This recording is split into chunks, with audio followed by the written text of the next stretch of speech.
आप सभी साथियों को मेरा मैत्रीपूर्ण प्रणाम। आज यात्रा का 10वां दिन है और आज मैं मोतिहारी के पतौरा में ठहरा हुआ हूँ और यहाँ से फिर कल निकलूँगा। मेरे सामने एक सवाल आया।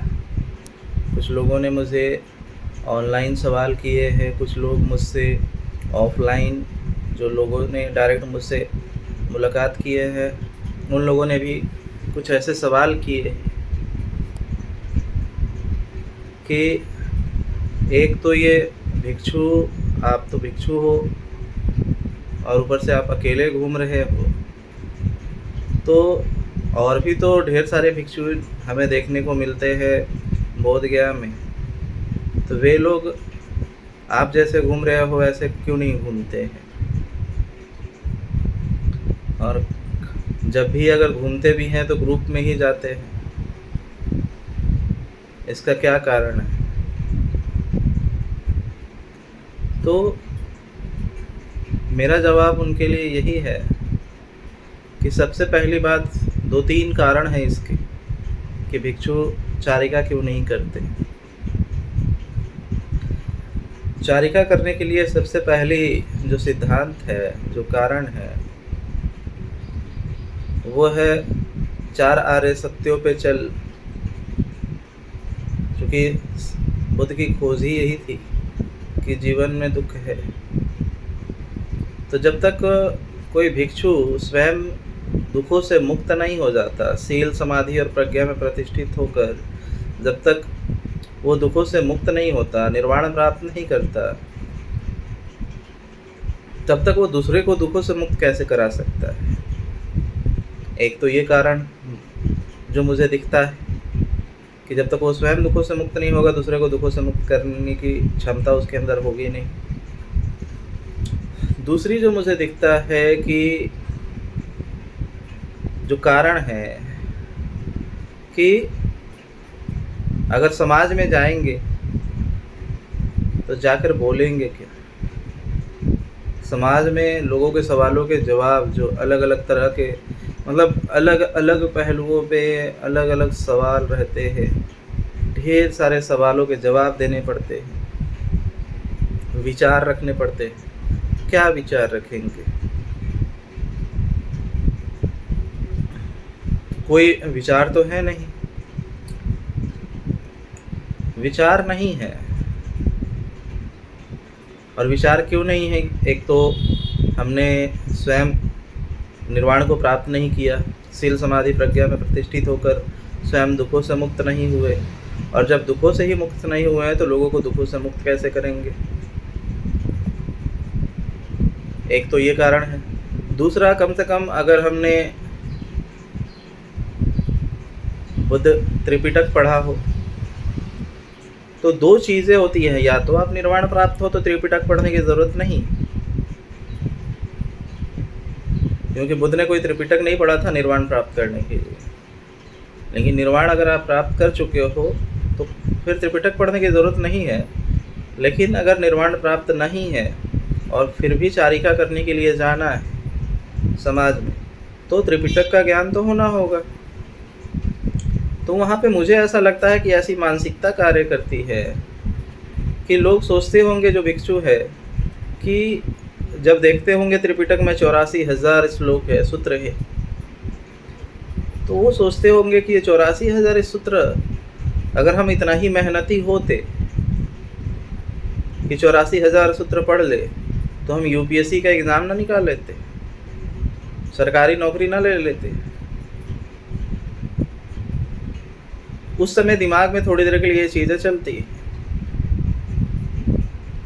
कि अगर इतना ही श्लोक अगर हम पढ़ने और सूत्र को पढ़ने की क्षमता, और इतने 84,000,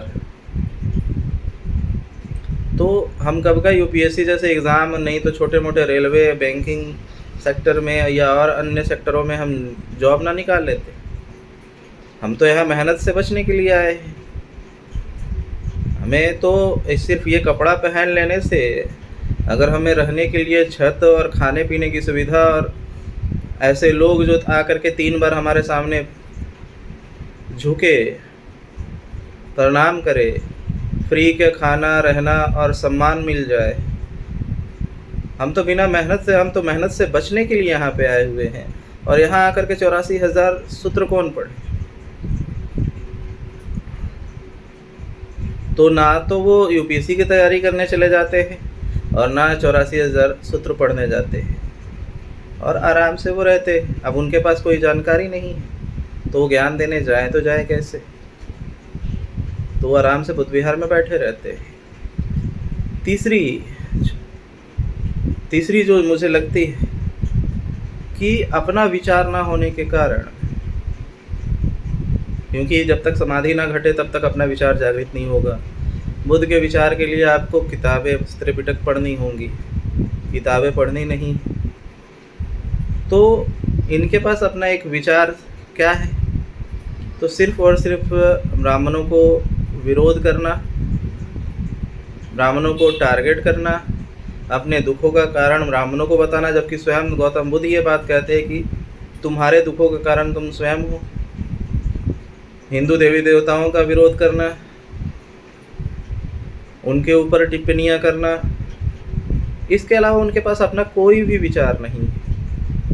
एक आम कार्यकर्ता, छोटे मोटे जो संगठन, उनके कार्यकर्ताओं के जो भाषण, जो लोकल स्तर पे, क्षेत्रीय स्तर के जो नेता है, जो अनपढ़, उनके भाषण, और ये जो तथाकथित जो भिक्षु, उनके भाषणों को जब आप उठा के देखेंगे और मैच करेंगे, दोनों के भाषणों का लेवल जो है, स्तर एक ही समान है।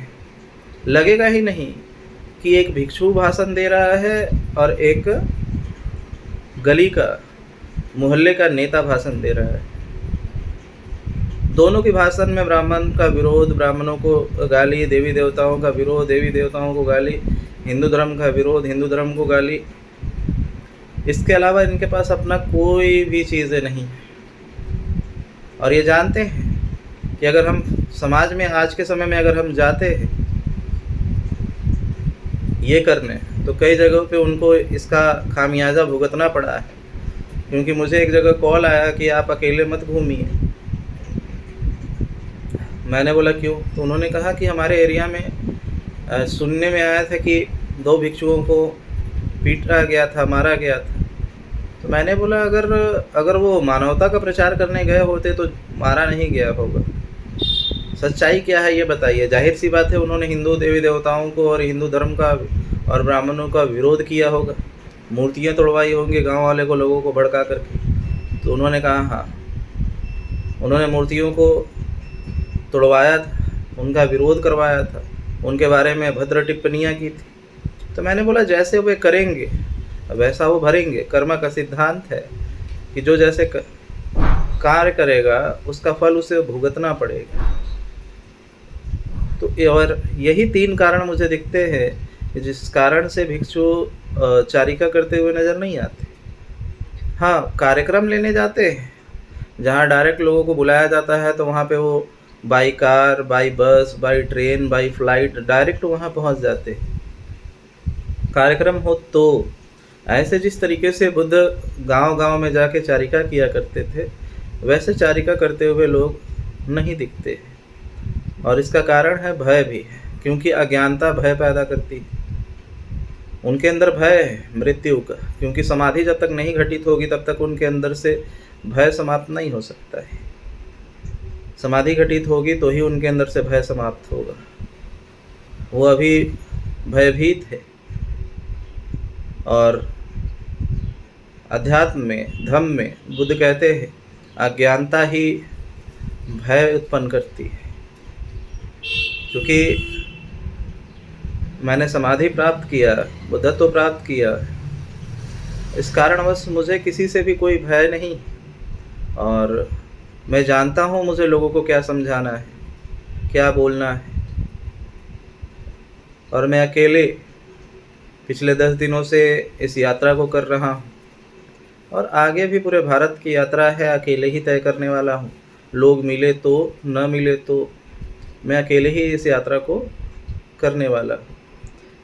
क्योंकि पता है मुझे कि सत्य पे चलने के लिए सभी पहले अपने से कदम उठाना पड़ता है। लोग आएंगे, जो लोग सत्य को पसंद करते हैं वैसे लोग मुझे मिलेंगे, ऐसे मुझे आशा और विश्वास है कि वैसे लोग मुझे मिलेंगे। हैं कुछ ऐसे लोग, बस थोड़ी सी अग्नि की ज़रूरत है उन्हें और वो भी लहक उठेंगे। बस लोगों ने जो सवाल किए थे उसका मुझे जवाब देना था, ताकि लोग जो लगातार कई जगहों से मुझे ये सवाल पूछेंगे तो मुझे लगा कि मुझे जवाब देना चाहिए, और इसीलिए मैंने ये वीडियो बनाया है। आप लोगों ने इसे ध्यान से सुना, इसके लिए मैं आपका बहुत बहुत अनुग्रहित हूँ। धन्यवाद।